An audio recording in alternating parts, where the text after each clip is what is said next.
Hello, comrades. Communism is something that frequently faces misrepresentation and factual distortion.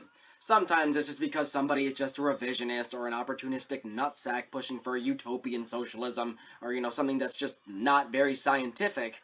However, this of course isn't always the case. Many times communism is misrepresented by people because they're just genuinely unaware of the scientific basis of Marxist theory, and only know very basic umbrella information on the function of communism. Many people are under the assumption that communism can simply be described as follows. Everybody is equal. That's it. That's the furthest that a lot of people's understanding of communism goes.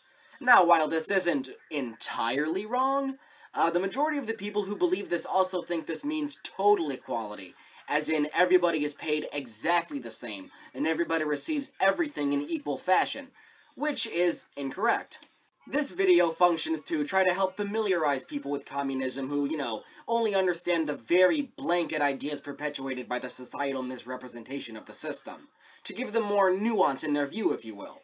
To clarify, I'm speaking of the higher stage of communism, not the transitional stage of socialism. The transitional stage of socialism is similar, but some of its functions hold, certain distinctions. Equality is something that is guaranteed, yes, but not in the fashion that most think it is. The equality that everybody thinks one is granted after establishing a higher level of socialism is that everybody is paid exactly the same and receives exactly the same of everything, clothing, food, etc. This isn't the case. Equality in this instance is that everybody has equal access to healthcare, education, food, other important, public services and basic necessities. It's recognized, though, that how much people receive will vary on the situations of the individuals and families and whatnot. A family of 4 would need access to more food, toiletries, clothing, and whatnot, than one person living alone. How much one receives of something relates to how much is necessary for their basic living.